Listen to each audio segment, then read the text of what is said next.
If you like the lessons on this channel and would like to support the channel, please consider a donation or heading over to the download store. See the links in the description. Thanks for watching.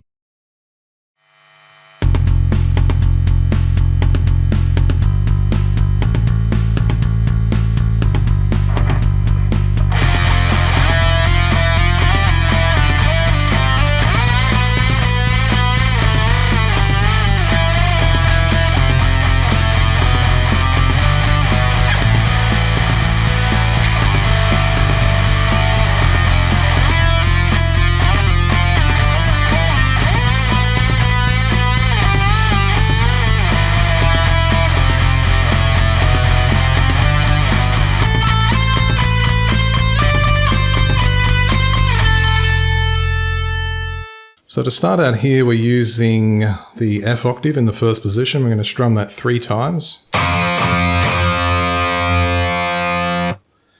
then from that point, we're going to probably want to slide into this from the F octave. We're going to go up to the E octave at fret 7 on the 5th string.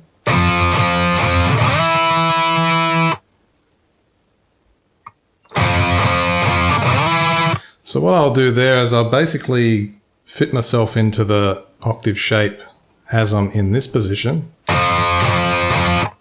I'll just sort of bring each finger down a level and I'll slide into the 7th fret. And then what you want to do is just bend the 3rd string a half step.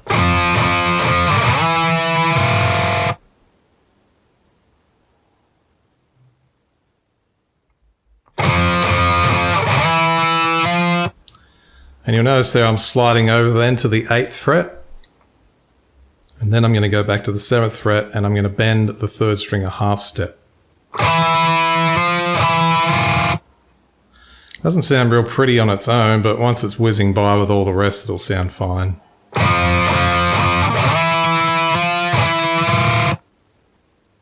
And then what you want to do is slur into the 10th fret, slide back to the 7th. Restrum the 7th, slide to the 5th.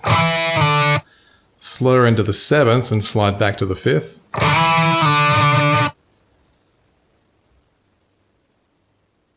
And then 3rd to 5th fret. So we'll get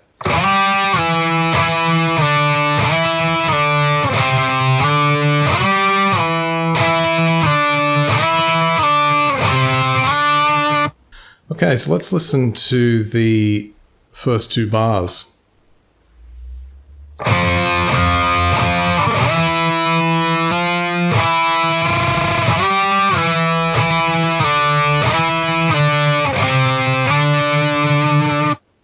One more time.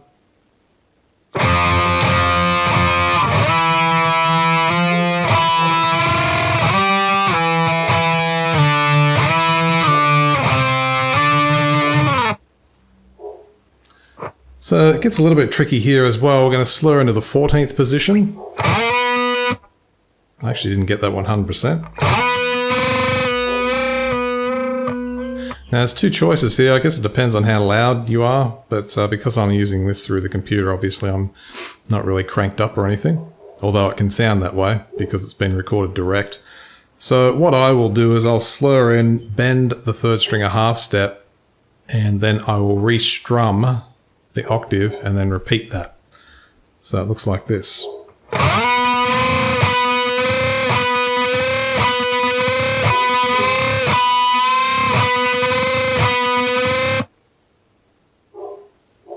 If you were playing, at a gig or something, cranked up, you could probably get away with just slurring in, bending, and then just continuing to bend. And the 14th fret on the 5th string will just sustain.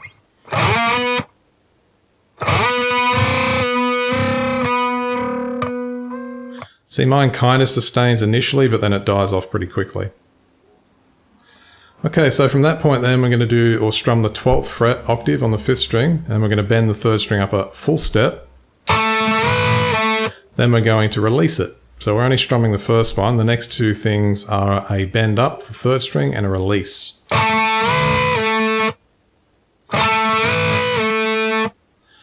Then we're going to move into the 10th position, strum that, bend up a full step, and just release that as well. So we'll get Move to the 7th fret and bend the 3rd string a half step after we strum the octave. So this is the 4th bar.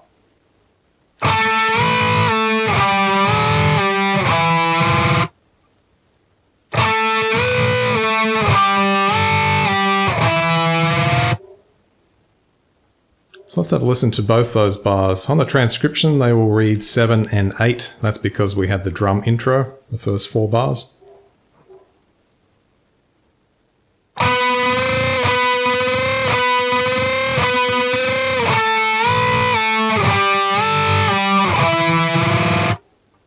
Let's do it again. I'll do the slide in this time.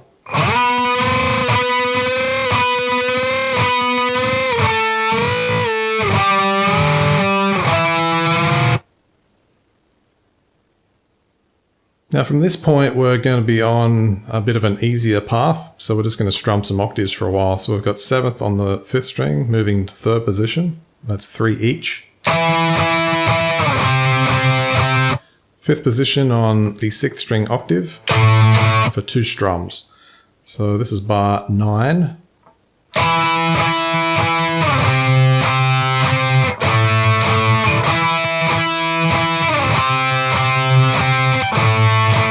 One thing you can do to make the shift easier at times is, or what I'll do anyway, is I'll strum the octave. Then I take the first finger off and keep the 3rd finger not with pressure down, but I just release the pressure, shift it, and then put the first finger back down.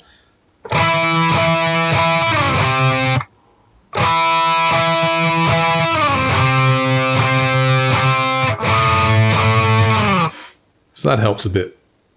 Over then to the 7th position on the 6th string, we're going to strum that twice. 2 at the 8th, 2 at the 10th, and then the 7th. So this is what that'll sound like.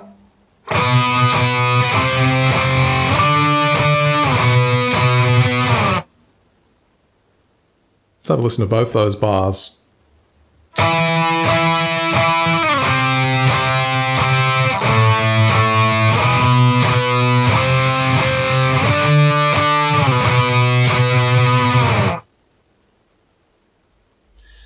So we've got a couple of different endings here. So the first one, what we're going to do is we're going to use a stretched out add 9 chord.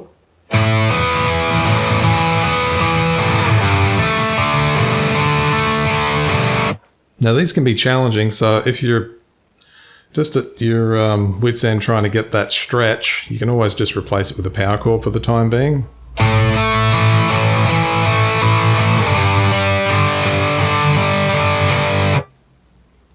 Obviously, it doesn't sound as colourful, but you know, sometimes you just got to break in a little bit and, you know, practice out the stretching. The best thing to do is if you struggle stretching this way, you want to move it up until you can do it, and then just gradually bring yourself down until your fingers are able to stretch out. But generally, I think with practice, a lot of students will find that there is some flexibility to the hand. It just takes some time.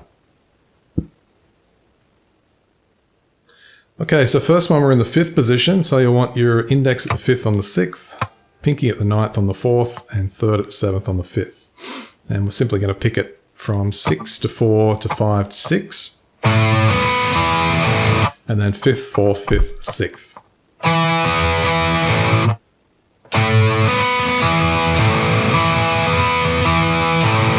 You'll want to let that ring as much as possible there because we want that shoegaze, you know, ringing out effect. And then basically what you'll do is just move that shape down to. I like to use my middle finger here because it helps me to stretch out for the 7th fret on the 4th string. So I guess you could use that for both shapes if you wanted.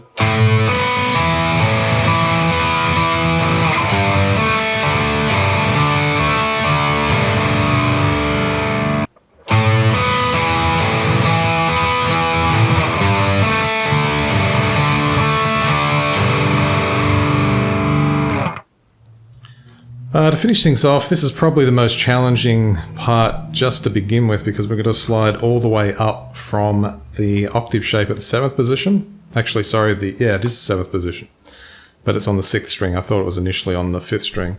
So going from this bar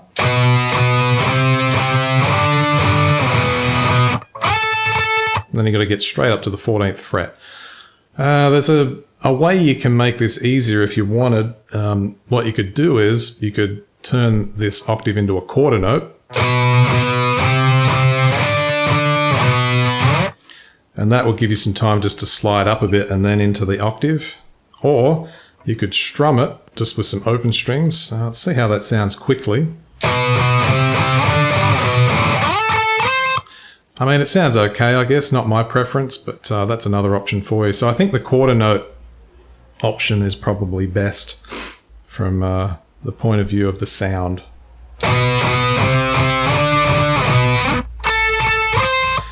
Take note, you wouldn't have to slide into that if you don't want. That's the safe route to take. I prefer to slide in just because it sounds a bit more dramatic. So we're sliding into the 14th fret on the 3rd string. That's our octave shape, so 3rd string, 1st string. So you'll note that the octave here is 1 fret further away. There's like 2 empty frets in between the octave as opposed to when you're on the 5th and 3rd or 6th and 4th. So we slide in. We're going to do that twice, then 17, 16, 17, twice each. We're going to move up to 19, so it's 19, 17, 16, 17. And then finishing by resolving, that's at the 14th fret. So we get